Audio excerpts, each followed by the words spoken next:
Salam sejahtera, selamat datang ke channel Fels Lifestyle.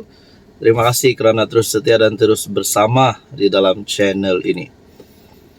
Tuan-tuan dan puan, saudara-saudara yang saya hormati, setelah gesaan ugutan amaran daripada UMNO, khususnya daripada kepimpinan Ketua Pemuda UMNO, Dr. Akmal Saleh, yang dilihat sentiasa ataupun dilihat telah mengeluarkan beberapa kenyataan berkaitan dengan UMNO perlu tarik sokongan daripada kerajaan. UMNO perlu keluar daripada kerajaan untuk jadi pembangkang yang bermaruah. Apabila kenyataan demi kenyataan dikeluarkan, netizen ataupun pengundi pun rakyat Malaysia menantikan, adakah ini? Salam sejahtera, saudara-saudara, tuan-tuan dan puan-puan yang menonton video dan iklan kali ini yang sangat best. Ini adalah terapi imun transfer factor. Kita mesti tahu bahawa kita mempunyai sistem imun badan yang berbeza-beza. Jadi, melalui sistem imun badan yang sihat, melalui sistem imun badan yang dididik dengan bijaksana, melalui sistem imun badan yang mempunyai kekuatan, boleh mencegah pelbagai jenis masalah kesihatan. Jadi, melalui transfer factor terapi imun, produk ini adalah untuk mendidik, menyeimbangkan dan meningkatkan kekuatan sistem imun badan. Badan kita, manusia yang mempunyai sistem imun badan yang baik, yang sihat, yang dididik oleh terapi imun, boleh mengelak pelbagai jenis masalah kesihatan. Sekiranya anda ingin mendapatkan maklumat tentang terapi imun transfer factor, anda boleh menghubungi nombor saya yang tertera. Hanya sekadar mainan politik. Kenapa sudah berulang kali membuat gesaan tetapi UMNO masih saja dalam kerajaan perpaduan? Nah, berkaitan dengan ini, apa yang akan berlaku kepada Akmal? Apa yang berlaku kepada UMNO? Apa yang berlaku kepada Zahid? Adakah Anwar sebagai PMX akan memecat saja UMNO, memecat saja Zahid, memecat saja Akmal? Kerana tanpa UMNO pun, kerajaan yang ada hari ini masih ada 120 lebih ahli parlimen. Anwar masih boleh berdiri sebagai Perdana Menteri, kerajaan tidak tumbang. Persoalan seterusnya pula, kalau benar-benar UMNO keluar kerajaan, bergabung bersama PAS seperti yang direncanakan oleh PAS dan UMNO sebelum ini, ada kepimpinan mereka yang merancangkan perkara itu, adakah bersatu pula akan menerima UMNO semula? Adakah bersatu bersetuju untuk bersama-sama di dalam muafakat nasional?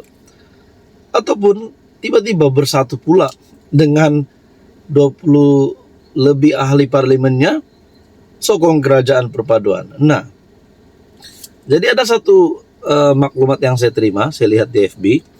Anda boleh lihat lawat FB Sherlina Abdul. Anda boleh follow dan juga lihat konten FB Sherlina Abdul dengan caption Akmal patut keluar UMNO dan masuk PAS. Walau dengan caption tajuk berita, utusan Malaysia, pemuda desak UMNO tarik diri. Nah, Akmal rupanya di dalam ruangan komen melalui FB ini, Anda boleh lawat FB Sherlina, ada yang kata, duri dalam daging, musuh dalam selimut, itulah Akmal. Lebih baik saja dipecat dari parti. Setuju 100%.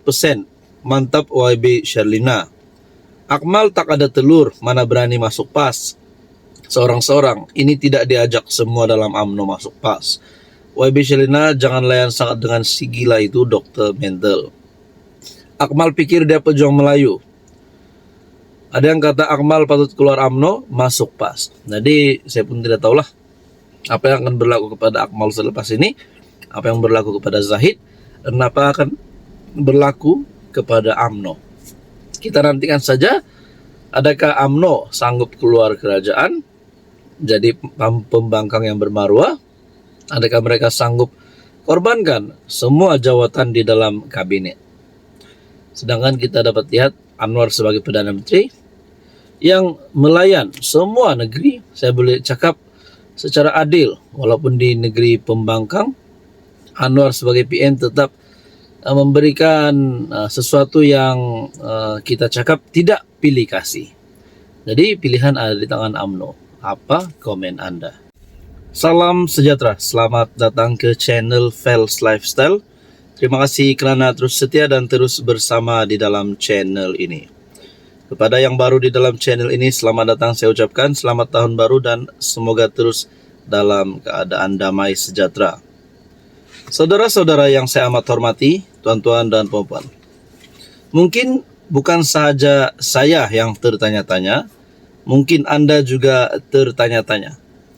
Apakah akan berlaku kepada kerajaan, kepada Anwar, sekiranya UMNO, Barisan Nasional, keluar daripada kerajaan pada hari ini ataupun bila-bila waktu sebelum tamat penggal? Mungkin kita sudah mendengar kenyataan-kenyataan daripada kepimpinan UMNO, kepimpinan PAS berkaitan dengan penyatuan semula Parti Besar Melayu ini. Ditambahkan pula dengan ada cadangan bersatu, PAS dan UMNO membentuk gabungan baru, bukan setakat muafakat nasional, tetapi sebagai muafakat agung. Jadi kita tertanya-tanya, apa akan berlaku kepada kerajaan sekiranya benar-benar UMNO Barisan Nasional keluar daripada kerajaan? Di sebalik gesaan daripada Ketua Pemuda UMNO sendiri, Dr. Akmal Saleh, agar UMNO menarik diri daripada kerajaan menjadi pembangkang yang bermaruah. Nah, apa yang berlaku? Mungkin banyak pendapat berbeza-beza daripada kalangan rakyat Malaysia, daripada pemerhati politik, daripada rakyat Malaysia, netizen dan pengamal media sosial. Ada satu pendapat yang cukup hebat, saya mau kongsi dengan anda semua. Daripada Harapan Daily, anda boleh lawat Harapan Daily. Ini yang berlaku kepada PH jika UMNO tinggalkan kerajaan perpaduan. Mungkin kita tertanya-tanya, sekiranya UMNO BN keluar daripada kerajaan perpaduan, adakah parti-parti yang lain yang menyokong kerajaan juga akan mengikut langkah BN UMNO?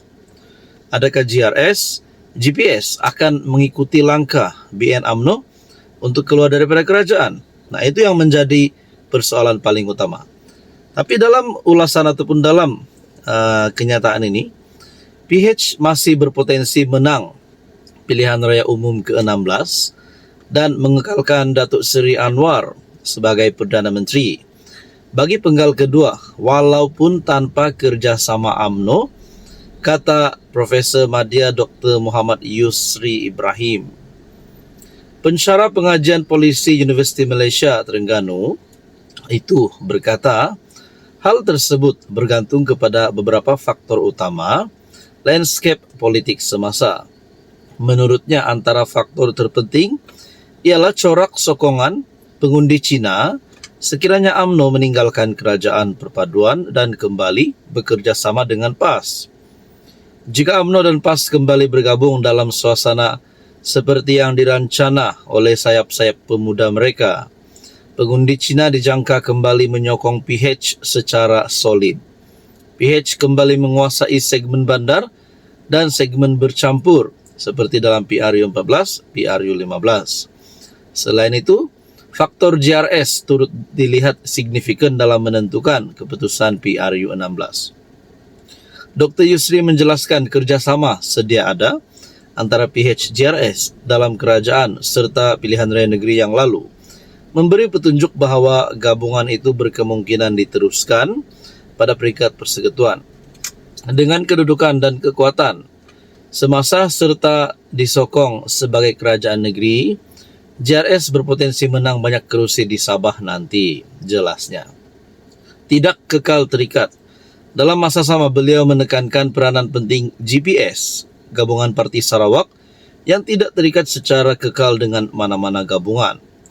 Menurut Dr. Yusri, formula utama dalam hubungan GPS adalah tidak mencabar mereka di Sarawak. Selain mengambil kira sentimen dalaman negeri, itu pasca PRU 15. Apabila wujud bantahan terhadap kemungkinan GPS membentuk kerajaan bersama PN PAS.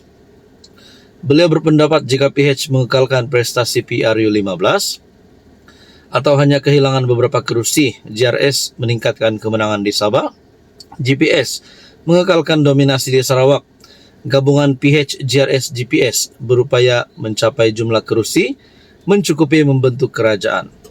Ini adalah congakan awal berdasarkan situasi semasa. Sekadar menjawab persoalan sama ada PH boleh menang PRU 16 tanpa UMNO, katanya. Jadi itu baru 2 parti, apatah lagi kalau bersatu juga akan sertai kerjasama yang sama dengan PAS dan UMNO. Kedua-dua parti besar tersebut mempunyai kekuatan di tempat sama, yaitu segmen Melayu. Beliau melihat potensi kerjasama UMNO dan PAS termasuk kemungkinan penyertaan bersatu sebagai lebih mencabar dari segi pengurusan dan pembahagian kursi. Jadi berkaitan isu ini, tuan-tuan dan puan, apa komen Anda?